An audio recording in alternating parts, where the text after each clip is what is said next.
Welcome to the Heal Your Heartbreak podcast with your host, Breakup Bestie, aka me, Kendra. Breakups are hard, but you don't have to do it alone. Each week, I will be taking you through a different topic as it relates to breaking up, healing from heartbreak, growing in your single life, dating, and getting back into happier and healthier relationships. The goal of this show is to provide support, hope, tips, and to remind you that above all, this too shall pass.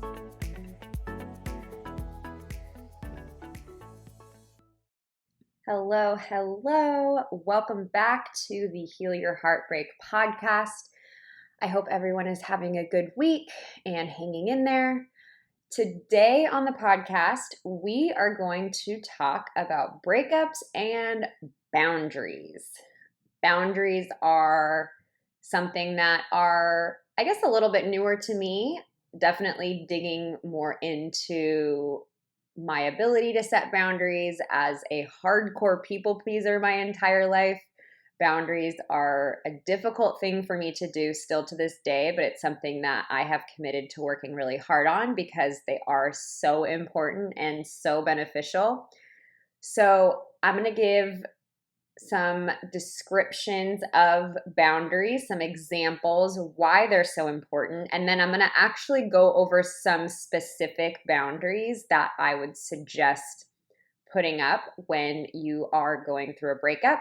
I think most of us think maybe we just need to set boundaries with our ex, but we also have to consider friends, family members, anyone that is infringing on our ability to heal from our breakup.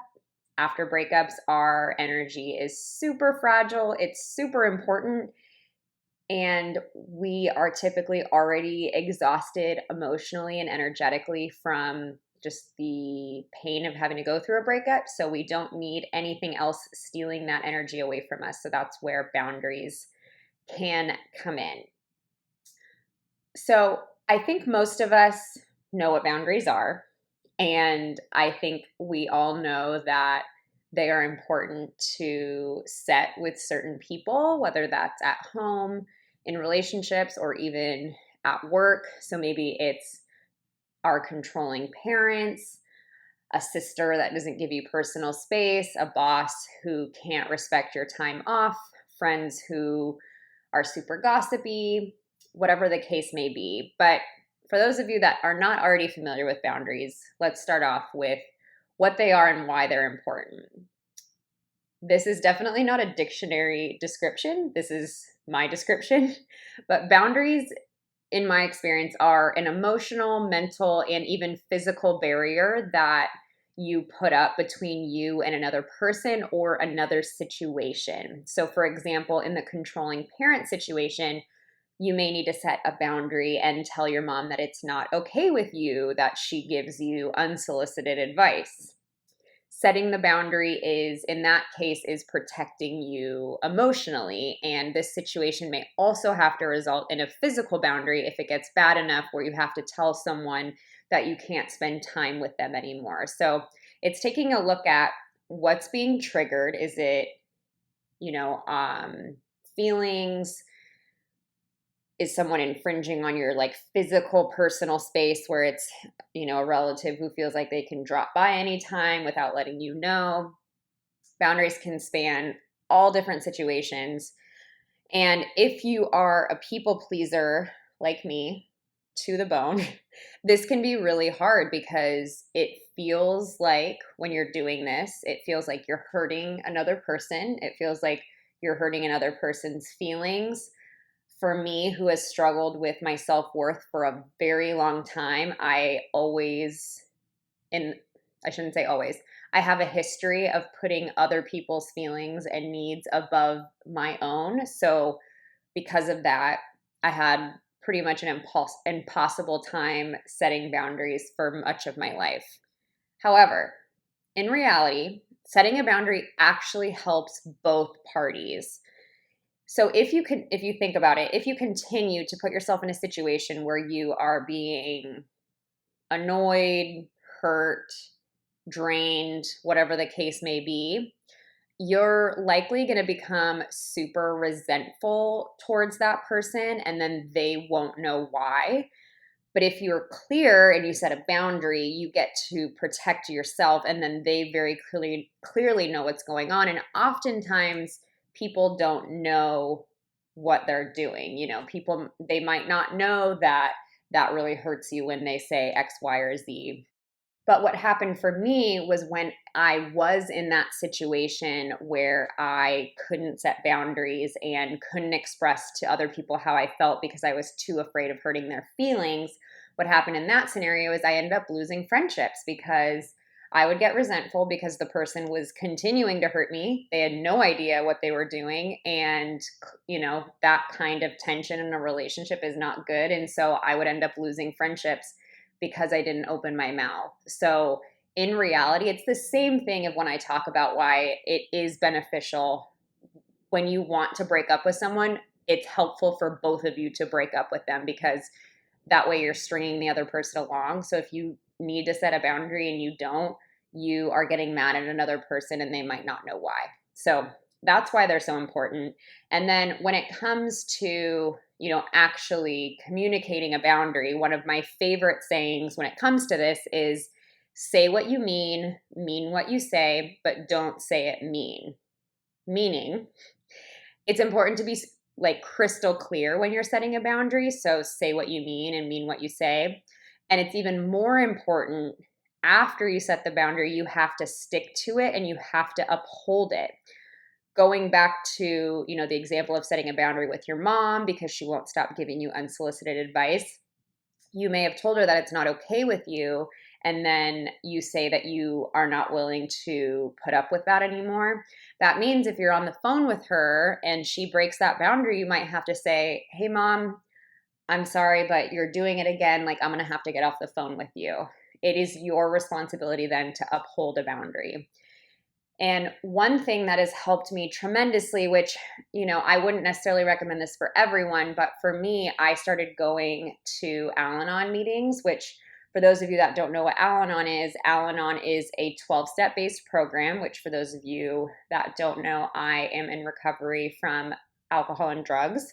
So I have been attending 12-step meetings for almost 8 years now, but I started going to Al-Anon, which is a program that helps family members of those struggling with drugs, alcohol, or whatever else they're struggling with. It helps teach you how you can empower yourself and set boundaries and detach with love. There's just I've been going for almost 2 years now, and it has completely transformed not only my perspective, but it has also empowered me so much where I have felt equipped and validated in being able to have some of these really hard conversations with friends and family members. So if you are really needing some extra support, I highly, highly recommend looking into Al-Anon.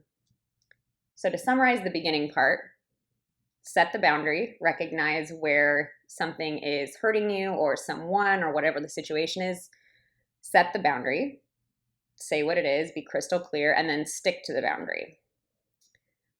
So let's circle this back to breakups. After going through a breakup, I mentioned this in the beginning, but you're going to be emotionally exhausted just naturally from having to go through the emotional trauma of losing a relationship. You're going to be emotionally exhausted and you are not going to have the same capacity to deal with certain things that will drain you anymore or hurt you even more because let's face it, this is not a bad word, but you're pretty fragile at this point, and that's totally okay. That's totally normal, but you're just not going to have the capacity to put up with certain things without hurting your healing process. And I think when it comes to boundaries after a breakup, most of us think about doing this with our ex, which, yes, that's true. That's a really important person to set boundaries if it's needed.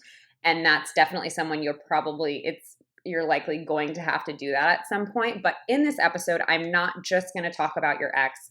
I'm also going to talk about some boundaries that may come up with your friends, family, coworkers, and we'll go over how to deal with those when they come up.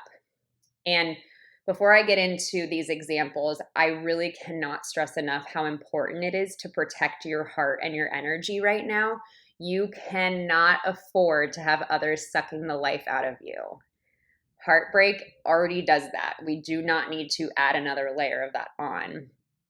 So let's get into these examples of boundaries. Keep in mind, these aren't going to apply to everyone, and some of these may perfectly match your situation or might not at all.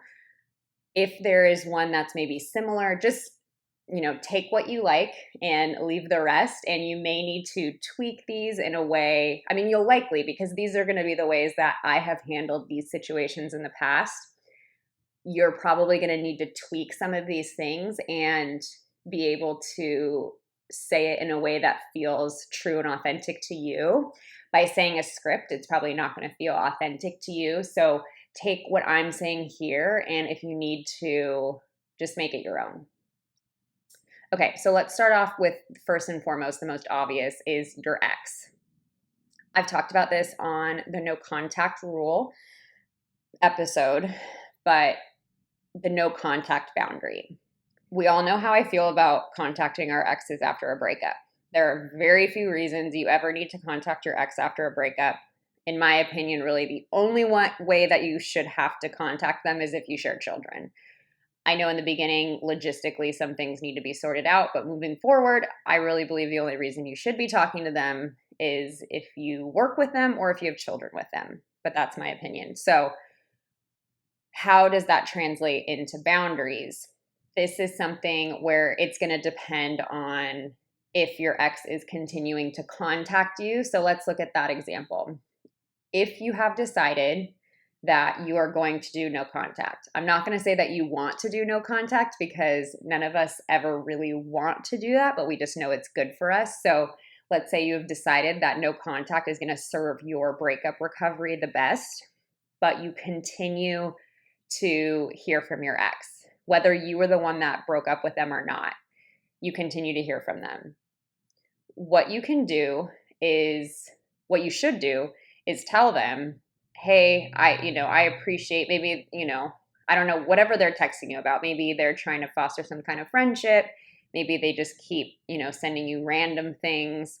I've had people who, their ex will just reply to all their Instagram stories with like an emoji. Whatever the contact looks like, you can straight up tell them, hey, I appreciate that. It's always good to lead with assuming positive intention. That's something I learned from my dad. So you can always start off with setting a boundary with, hey, I appreciate that you are trying to be friends or trying to stay friendly. However, it's not going to be helpful for my ability to move on. So I can't hear from you anymore. And I really hope you can respect that. And you leave it at that. If they continue to talk to you, always remember that no response is a response. You don't have to respond to everyone that reaches out to you. And if it continues and they still won't respect your boundary, you can 100% block them. You have every right to do that, especially after clearly expressing your feelings and your wishes to not be contacted. The second one is if your ex continues, if he's still contacting you, or when you guys do talk, he keeps saying, like, giving this little glimmer of hope that, well, maybe we'll get back together. I think, unfortunately, a lot of people say this because they don't want to be the bad guy. They don't want to completely break another person's heart. So they'll leave this kind of glimmer, or they'll say, oh, we should just take a break. Really anything that basically communicates to you, hey, you can't move on. Because if they're telling you that this is just a break, of course you're not going to move on, because you're going to hold out for when you guys talk again or get back together. And that's not fair to you, because really in reality, you should be moving on right after the breakup happens. But if someone is too cowardly or too wishy-washy to tell you, hey, it's over for sure, that's not fair to you to put your healing and your life essentially on hold for this other person. So if that is the case for you, I would set a boundary and say, hey, I'm willing to work on this relationship, but I'm not going to wait around. I think that's so important. I see so many people wait around for someone that probably didn't mean it in the first place when they said that, hey, let's just take a break. So don't leave yourself in this limbo. It's not fair. You can ask, hey, where do I stand? Are we going to be together, or are we broken up? Because I'm not willing to be in the middle of that. And if they can't give you that answer, then you always have the power to make your own decision on this. You can always say, okay, that means I'm done. So many people forget that they also have the power to end, to walk away. It's not like that power does not just rest with the other person. I wanted to pop on here and interrupt the episode for a quick moment to remind you that if you are going through a breakup or you are still struggling and can't let go of a past breakup, I have my online course, Heal Your Breakup, where I take you through my entire breakup recovery system, from detoxing your ex all the way to moving forward into new relationships. This course has 23 video lessons as well as a 40-page workbook where we do the work to help you heal your heart and start feeling happy and whole again. And I can promise you that is less expensive than the hundreds of dollars I used to spend on things trying to make me feel better. To learn more about the course, go to healyourbreakupcourse.com. And as a special offer to my awesome podcast listeners, you can use the code podcast for $28 off the course price. I also have something special coming up this Thursday, June 25th. I am partnering with Breakup Support Group, which is an amazing Facebook support group, and I am doing a Facebook Live on their page. I will be discussing the no contact rule. So it'll be a free workshop, and then I'll be opening it up for questions. So if you're not already a part of their group, I will add the link to the show notes today. Now let's get back into boundaries. The next set of boundaries that I wanted to go over are ones that come up with family. Our families love us. They want to support us. But sometimes they say things that are so not helpful. The first one, I think we've all experienced this, where after a relationship ends, we go to the next family gathering, they say, whatever happened to so-and-so? He was such a nice guy. We loved him so much. He was so great. So they'll talk about how much they liked your ex. I don't know how they mean that to be helpful, but it's not helpful. This is something where a lot of this is just being honest with how you're feeling. So you can tell that person, hey, I'm still really struggling with that breakup, so I'd prefer, and it would be super helpful if we didn't talk about him. My guess is they'll feel bad and they will stop that nonsense kind of talk at the next family gathering. The second one, and this is something that I've experienced for sure, is when your family is kind of overly asking how you're doing. It's great to have support and it's great to have people checking up on us, but there does get to a point where we don't want to constantly have that puppy dog, feel bad for you look and people saying how are you doing? Because then it kind of makes us feel different. It constantly reminds us oh, maybe I should be sad. So you can always, again, set a boundary and say something like, I love that you're concerned about me and I appreciate it so much, but right now I'm actually trying to move past it. I'm doing great. If I'm struggling, I promise I'll let you know so I can get support from you. Something like that. Super simple, straight to the point, and I think they will get the message. The last one, and this one actually came to me yesterday in a DM, but this can be friends or family. They might say after it's done, you say, oh, so-and-so and I broke up. And they said, oh, I knew that would never work out anyway. And I think they're still trying to be helpful by saying like, oh, good thing it's done. That was never going to work.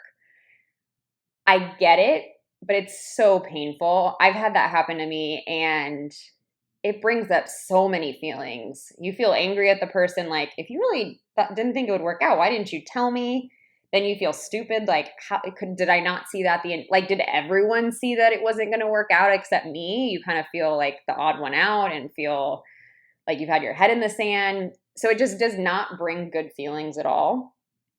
So you can say, hey, I understand, like, that's your feelings, but honestly, that's just really not helpful and really not what I need to hear right now. So again, they probably don't know that they're hurting you by saying it, but it's important to let them know.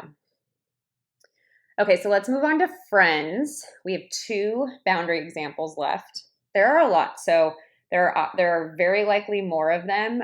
If you have questions on specific situations, you can always DM me, and I will get back to you with how I would handle it at least. So with friends, the first one that I see come up a lot and that I have experienced personally is so again, they're trying to be helpful, but what they will do is they will tell you that they saw their ex, or they will tell you something they heard about your ex, again, trying to be helpful because they have like this gossip, or maybe they have another reason for you to be mad at them. So they might say, oh, I heard so-and-so's dating Jenna. And again, I think, honestly, I don't think anyone's doing this maliciously, but it is so painful. First of all, that's like your worst fear when you're going through a breakup, is having to see them with someone else. Or even if they say like, hey, I saw them, they look like shit. And again, I think they're trying to make you feel better, but then you feel sad that they're also sad and you're sad. So honestly, any news about your ex is not good. So I would recommend people who are going through a breakup, like, set the boundary up front without them even saying something like, hey, if you hear anything about my ex, please do not tell me. I don't want to know. Like, I'm working really hard to do no contact. I'm setting all these like personal boundaries. It'd be really helpful if I didn't have to hear about it from you guys. Easy as that. That way, like, it's not even going to come up. And then the last one is friends. I think, again, with the best of intentions, they try to say, hey, sign up for Bumble. Like, see how many people are out there. Yes, I think online dating apps can be a great self-esteem booster. It's a great way to see like, hey, your ex was not the only fish in the sea. However, if you do it before you're ready, you're still going to compare everyone to your ex because it's just too fresh, and it's just not going to feel good. Like, it's not going to bring the positive effects that it can potentially have a little bit later on if you do it when you are ready. So if someone is continuously like pushing you, just say, hey, I appreciate it. Like, I love that you're trying to make me feel better, but I'm just not ready for that right now. And I think it would do a lot more harm than good. And then you just leave it at that. So these are all examples that, again, I've had to go through personally, and these are how I have handled them. Everyone's going to be different, but I thought that by sharing mine, it would spark some inspiration on how to have some difficult conversations. Obviously, we're all going to, it might not affect you to hear your friends talk about your ex. It might not affect you to have your family say that they didn't like him or they liked him a lot. So again, if some of these things don't bother you, it doesn't mean that there's something wrong with you. It's just a personal thing. In my online course, I give like super specific, even like message templates on how to set certain boundaries. So there's a lot more for those of you seeking more help on this, but this is a tough one. I'm still on the journey with you guys on learning how to effectively set boundaries without having a massive amount of guilt, but it is possible and it's so helpful. And I encourage you guys all to get out and try it if you need to. And I will see you guys back here next week. I hope you enjoyed today's show. If you loved it, I hope you'll leave me a review and share with your friends. If you're interested in learning more about my course, Heal Your Breakup, where I take you step by step through my entire healing process, you can find more info at my website, breakupbestie.com. And if you're new, don't forget to join our private Facebook group so you can connect with other women going through the same thing and seek support. You can search Breakup Bestie Support Group on Facebook to join. Lastly, if you're not already following me on Instagram, I share new tips and support every single day. You can find me at Your Breakup Bestie. Most importantly, hang in there, stay connected with loved ones, be nice to yourself, and remember, it's all going to be okay. I promise.